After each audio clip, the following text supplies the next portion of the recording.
This video is brought to you by All Ball Pro, the ultimate sports rebounder. Be sure to head over to allballpro.com and don't forget to use coupon code SR4U at checkout for 10% off of your order. Hey guys, Josh from SoccerReviewsForYou.com, bringing you a comparison video between the Nike GS Concept 1 and the Nike GS Concept 2. Just before I go any further, I just wanted to mention that the GS2 is still available in stock at quite a few different online retailers, so I've taken the time to go through all of the legitimate online retailers that I have personally dealt with and you can actually trust, and put their buy it now links down below in the description. So if you do still want to get a pair of Nike GS2s, they are still available. Check out those links down below in the description. Just keep in mind that everybody who does have these in stock at this point has them in very limited quantities, so if they have your size in stock, order them right away because it's very likely that is the last pair in your size. So just keep that in mind. If you want them, order them now because once they're gone forever. It's one of those shoes that's never going to go on sale.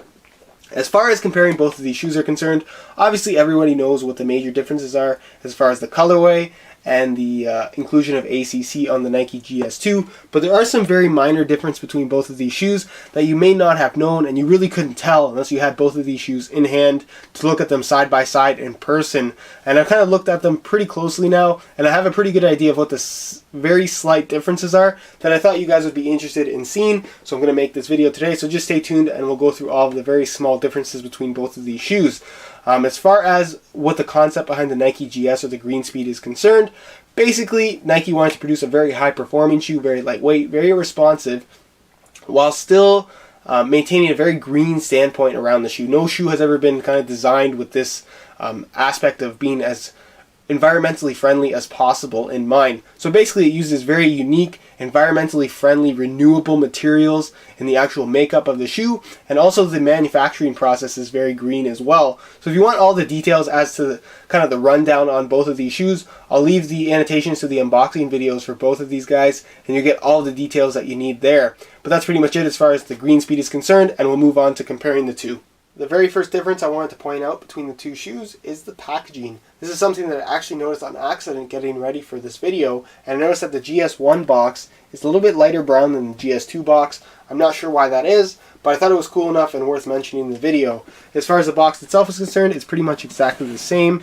You're going to have the Nike swoosh on the outside here, you're going to have the Nike swoosh on green on the top, Nike Better World on the back, and then on the inside of the lid it has Nike Better World slogan here. Kind of gives you everything that the organization stands for. You can pause it if you do want to read it, but not going to read in this video, not important enough. But as far as the other differences on the box is concerned, the GS1 obviously has the stamped on numbering, so this is number 613 of 2012. And for those of you that didn't know, the original GS was limited to 2012 pairs. I'll read you guys off the label really quickly. It reads Nike GS Concept, size 9 US. Colorway is Volt Black Black, and the suggested retail price is $300 US. Whereas the Nike GS Concept 2 reads Nike GS Concept 2, size 9 US as well. Colorway is White Black White, and the suggested retail price is $250. So that is a $50 price difference, and the reason for that price difference is kind of unknown, but the only thing that I could think of is that because the Nike GS 2 is much less limited than the original GS. To give you an idea, the Nike GS1 was limited to 2012 pairs worldwide, and it was pretty much sold out in the first hour of its release, whereas the Nike GS Concept 2 has been out for about a month now, and they're still in stock in pretty much full sizes. It's still in very limited quantities, but they're in stock a month on, so that gives you an idea as to how much more they actually made. So in terms of being really rare, the GS2 is not as limited as the Nike GS1. So just keep that in mind. But that's enough about the packaging, and we'll get on to comparing the shoes. As far as comparing these two shoes in terms of colorways and graphics, there are some very small differences and some very major differences that some people may or may not know about. The first thing we're going to talk about is the coloring here on the forefoot.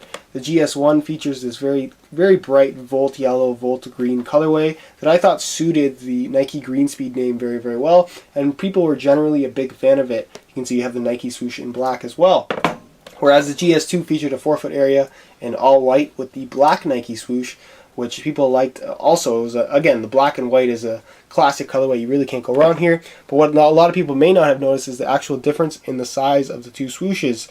The GS2 features a slightly larger Nike swoosh than the GS1, which is something that I just noticed from holding these two shoes side by side, and you really wouldn't be able to tell from the online photos. So just keep that in mind. The second major change between both of these shoes is going to be the graphics on the outside of the shoe. So you can see the GS1 is left completely blank, so you can see the exposed woven polyester material. And then of course you have the numbering on the heel counter, 613 of 2012, which is pretty much engraved, really nice quality, and that's pretty much it. It's very, very plain on the outside of the GS1, whereas the GS2 features the ACC logo in very large safari print from Nike.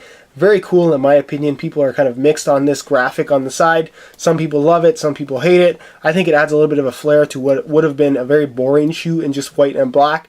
But again, let me know your opinion on that in the description down below. Then of course above the heel counter you're going to have the all conditions control branding as well, with no engraving or numbering on the heel counter. So just keep that in mind. As far as graphics on the instep are concerned, again, the GS1 kept it very, very minimalistic, completely bare until you have a Nike swoosh in white above the external heel counter. Whereas on the GS2 you have a much, much larger white Nike swoosh, very similar to what you would get on the Nike Mercurial Vapor 8, and that's pretty much it as far as the difference are on the graphics. Everything is pretty much exactly the same everywhere else, so the graphics are a little bit different between the two. The Nike swooshes are a little bit different in terms of sizing, but other than that you kind of get the idea that both of these are Greenspeed shoes and they share very, very similar qualities in terms of looks. Let me know which one you think is better in terms of coloring is concerned. I think I like the GS1 better than the GS2 just in terms of physical appearance, but again, let me know your opinion. I'd be curious to hear. As far as differences in terms of the shoe itself, there's some very, very minor differences between the GS1 and the GS2 that honestly I don't think at all affect the performance or overall feel of the shoe, but something that I thought it was worth mentioning, and somewhere that I've never really seen anybody compare the two shoes side by side and mention these differences before. The first thing that I noticed is that between the third and fourth lace hole on the GS1, there's some very small cutouts in this kind of fused rubberized material. On the instep you can see there's this very small cutout in the material, and then on the outside you can see there's a fairly large cutout that goes pretty deep into the shoe. And the only reason I can think that is there is because due to flexibility, allow for a little bit better, a little bit more seamless flex to the actual upper of the shoe. And that's on the GS1, whereas on the GS2, you can notice that between the third and fourth lace hole, there's no cutout in the upper at all. So this would be the outside of the shoe. Normally there would be a deep cutout like there is on this guy right here, but on the GS2 there's nothing there, it's completely filled in. And on the instep you're going to find the same thing, it's completely filled in, there's no small cutout between the third and fourth lace hole, which again I'll show you them side by side. See that very small cutout there? It's not there on this guy at all. So just keep that in mind. Very, very small difference. Again, not something that you're going to notice and is going to really affect the performance in my opinion. On the GS1 as well, you can notice on the instep here where the Nike swoosh is, there's kind of like this triangular lump here where the Nike swoosh goes on the instep just above the heel counter, whereas on the GS2 it's just a straight line. They kind of cut it a little bit closer, a little bit higher up. So you can see that very small difference there in that rubberized fused material. But other than that, there's nothing else that's really physically different on the shoe other than the inclusion of ACC on the upper. It's not something that you can feel with your hand. There's nothing there that's extra, and I'm sure a lot of you guys are familiar with ACC by this point. I'm not going to explain it again. I kind of explained it in the unboxing video if you do want to check that out. But the insole is exactly the same. The liner is the same. Obviously the liner on the GS1 is this very bright Volt colorway, and then of course these little support bands on the inside are yellow as opposed to being all black on the GS2. You can see you have the that same perforated foam material in black, and then of course the little lines on the inside, the support bands, are in black as well. Insoles are exactly the same, both in white, and pretty much everything else on the shoe is identical, other than the polyester quarter on the shoe. I feel like the GS1 has a slightly thinner feel to it than the GS2, very, very slightly, and it's something that I can just barely feel in my hand. It feels very thin on the GS1, whereas on the GS2 it honestly feels a little bit more sturdy, not as thin. It doesn't seem to pop when I actually push it in. So that's a very, very small difference, and that's pretty much it as far as physical changes to the shoe that I could tell. The sole plate is pretty much identical. Obviously the GS2 features the white spine going down the middle, whereas the GS1 has the all black spine. But other than that, the sole plate stud pattern are identical, and we'll move on to weighing these two shoes to give you an idea of what the differences are there. As far as weight is concerned, these shoes should technically weigh exactly the same. The GS1 and the GS2 are both made out of the same materials. They're manufactured in the exact same way, and both pairs you see here are both size 9 US, brand new in the box. They're also both made in Italy, so I can't see where there would be any kind of variation as far as weight is concerned, but we'll both put them on the scale anyways and see exactly what they weigh in real time. So size 9 US, brand new pair, GS1, throw it on the scale, and it weighs in at 6 ounces exactly, so very, very lightweight. Like it's supposed to be. Then I'll throw the GS2 on the scale, and it weighs in at 6.15 ounces, so it's 0.15 ounces more than the original GS. I'm not sure why that is. I could have been onto something as far as thinking or feeling that the midfoot on the GS1 was a little bit thinner than the GS2. That could be where the weight difference is. Obviously, you have some of the cutouts, extra cutouts anyways, in the GS1 as well. Again, 1.5 ounces is pretty much nothing. You can't notice it in your hands. You can't notice it on your feet. But it is a difference nonetheless. Worth mentioning, so now you guys know the exact differences between the GS1 and the GS2 that you may not have known before. That's pretty much it though as far as this video is concerned. If you do have any questions related to both of these shoes, feel free to leave a comment down below in the description.